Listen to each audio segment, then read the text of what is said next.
కీర్తనలు 91 అధ్యాయం 1 వచనం నుండి చదువుకుందాం. మహోన్నతుని చాటును నివసించువాడై సర్వశక్తి నీడను విశ్రమించువాడు.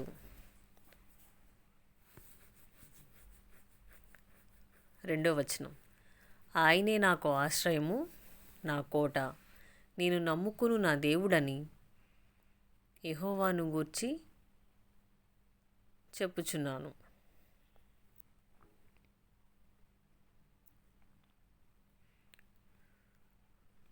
3వ వచనం. వేటగాని ఉరిలో నుండి ఆయన నిన్ను విడిపించును, నాశనకరమైన తెగులు రాకుండా నిన్ను రక్షించును.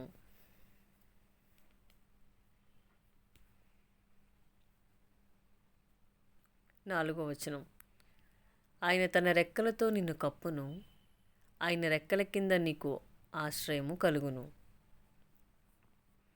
ఆయన సత్యము కేడమును డాలునై ఉన్నది.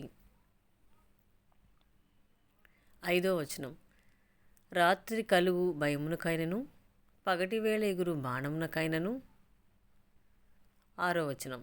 చీకటిలో సంచరించు తెగుళ్ళకైనను, మధ్యాహ్నమందు పాడుచేయు రోగమునకైనను నీవు భయపడకుందువు. 7వ వచనం. నీ ప్రక్కన 1000 మంది పడినను, నీ కుడి ప్రక్కను 10,000 మంది కూలినను అపాయము నీ యొద్దకు రాదు. 8వ వచనం.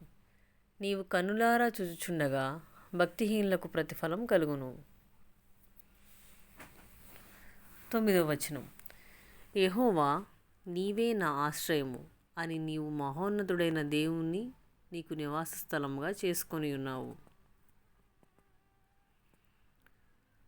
10వ వచనం. నీకు అపాయమేమీయు రాదు, ఏ తెగులు నీ గుడారమును సమీపించదు. 11వ వచనం. నీ మార్గములన్నిటిలో నిన్ను కాపాడుటకు ఆయన నిన్ను గూర్చి తన దూతలకు ఆజ్ఞాపించును. 12వ వచనం. నీ పాదములకు రాయి తగలకుండా వారు నిన్ను తమ చేతుల మీదే ఎత్తి పట్టుకొందురు. 13వ వచనం. నీవు సింహములను నాగుపాములను తొక్కెదవు, కొదమ సింహములను భుజంగములను అణగద్రొక్కెదవు. 14వ వచనం. అతడు నన్ను ప్రేమించుచున్నాడు గనక నేను అతన్ని తప్పించెదను, అతడు నా నామం నెరిగినవాడు గనక నేను అతన్ని గణపరచెదను.